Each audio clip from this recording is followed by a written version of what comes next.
Friends வணக்கம். எல்லாரும் எப்படி இருக்கீங்க? இது தெரிஞ்சால் கண்டிப்பாக இனிமேல் நீங்கள் பப்பாளி விதையை தூக்கி போடவே மாட்டீங்க. ஏன்னா பப்பாளி விதையில் நிறைய உயிர் சத்துக்கள் இருக்குது. இது உடலுக்கு நோய் எதிர்ப்பு சக்தியை தரக்கூடியது. பப்பாளி விதையை நாம் உள்ளுக்குள்ளேயும் மருந்தாக சாப்பிடும்போது அது நம்ம உடம்புக்கு ரொம்பவே நல்லது. அதே மாதிரி முகத்தில் இருக்க அந்த பருவு, கரும்புள்ளி, தழும்பு இது எல்லாத்தையும் ஈஸியாக நீக்கக்கூடியது இந்த பப்பாளி விதை. கோடை காலத்தில் பப்பாளி பழம் நிறைய கிடைக்கும் போது அவசியம் வாங்கி சாப்பிடுங்க. நீங்கள் நிறைய சாப்பிட்ணுன்னு அவசியம் கிடையாது. ஒரு துண்டு சாப்பிட்டீங்கன்னா கூட போதுமானது. இது உடம்புக்கு ரொம்பவே நல்லது. உடலில் நோய் எதிர்ப்பு சக்தியை அதிகரிக்கக்கூடியது. அதே மாதிரி கண் பார்வை நல்லா தெளிவாக இருக்கும். இதில் விட்டமின் ஏ அதிகமாக இருக்குது. அதே மாதிரி பப்பாளி பழத்தை சாப்பிட்டுட்டு அதோட விதைகளை எப்போவுமே தூக்கி போடாதீங்க. நான் ஏற்கனவே உள்ள வீடியோலையும் சொல்லியிருக்கேன்.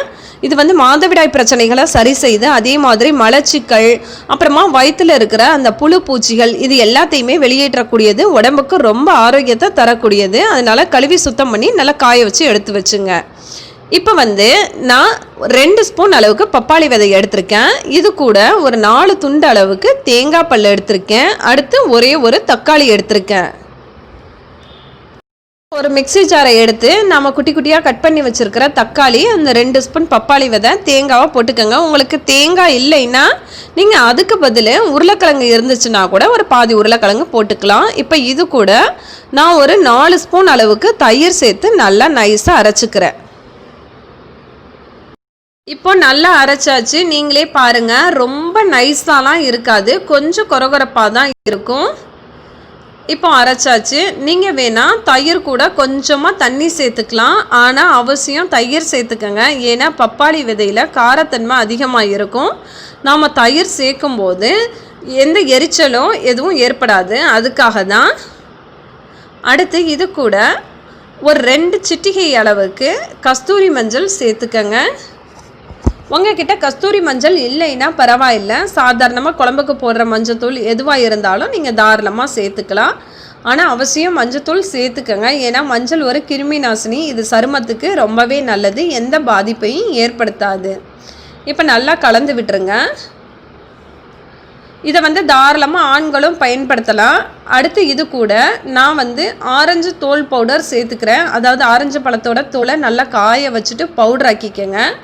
அது மாதிரி பவுடரை சேர்த்துக்கலாம். இல்லை ஆரஞ்சு தோல் பவுடர் என்கிட்ட இல்லை அப்படின்னீங்கன்னா நீங்கள் தாராளமாக கடலை மாவு, அப்படி இல்லைன்னா முல்தானி மட்டி, இல்லைன்னா கோதுமை மாவு, அரிசி மாவு, இந்த மாதிரி உங்ககிட்ட எது இருக்கோ தாராளமாக அதை கூட நீங்கள் சேர்த்துக்கலாம்.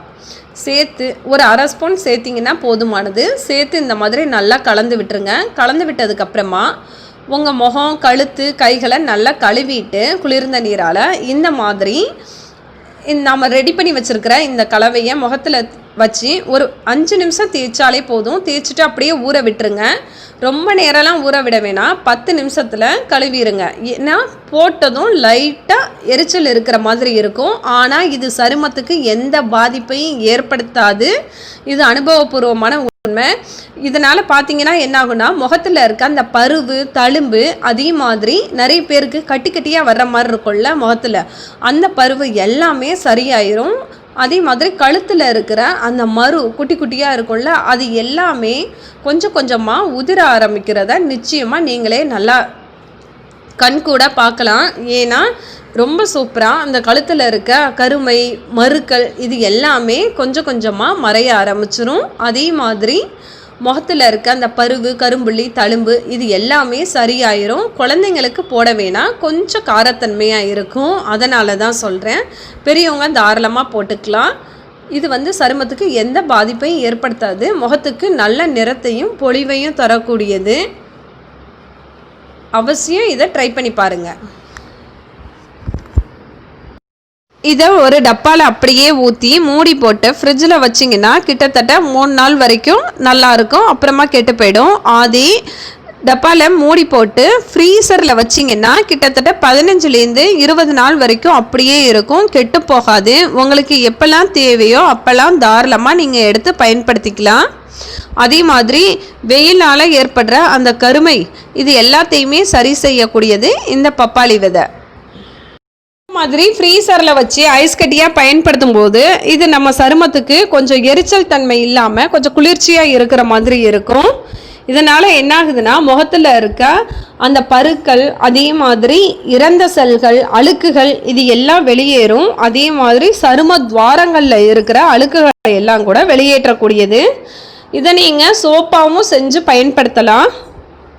கண்டிப்பாக இதை பயன்படுத்தும் போது நிச்சயமாக முகத்தில் இருக்க அந்த பருவு, கரும்புள்ளி, தழும்பு இது எல்லாமே சரியாகும். அதே மாதிரி பப்பாளி விதை உடம்புக்கும் ரொம்பவே நல்லது.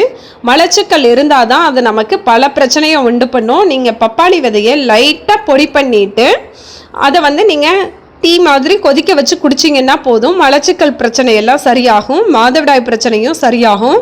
வயிற்றில் இருக்க அந்த புழு, பூச்சி இது எல்லாமே சரியாகும். அதே மாதிரி கல்லீரல் சம்பந்தப்பட்ட பல பிரச்சனைகள் சரியாகும். தினமும் பயன்படுத்த வேணாம், வாரம் ஒரு முறை பயன்படுத்தினா கூட போதும். நிம்மதியான வாழ்க்கை வாழ்கிறதுக்கு உடலில் ஆரோக்கியம் ரொம்ப முக்கியம். அதனால் உடலில் நோய் எதிர்ப்பு சக்தியை அதிகரிக்கக்கூடிய உணவுகளை அவசியம் சேர்த்துக்கங்க. தினமும் ஏதாவது ஒரு வகையில் கருவேப்பிலையை உணவில் சேர்த்துக்கங்க. அப்புறமா தண்ணி நிறைய குடிங்க. தண்ணி குடிக்கிறதுனால உடலில் இருக்க அந்த கழிவுகளை எல்லாம் வெளியேற்றி உடலுக்கு நல்ல ஆரோக்கியத்தையும் சுறுசுறுப்பையும் தரக்கூடியது. இந்த வீடியோ உங்களுக்கு பிடிச்சிருந்தா ப்ளீஸ் லைக் பண்ணுங்கள், ஷேர் பண்ணுங்கள், சப்ஸ்கிரைப் பண்ணுங்கள், சப்போர்ட் பண்ணுங்கள். தேங்க்யூ.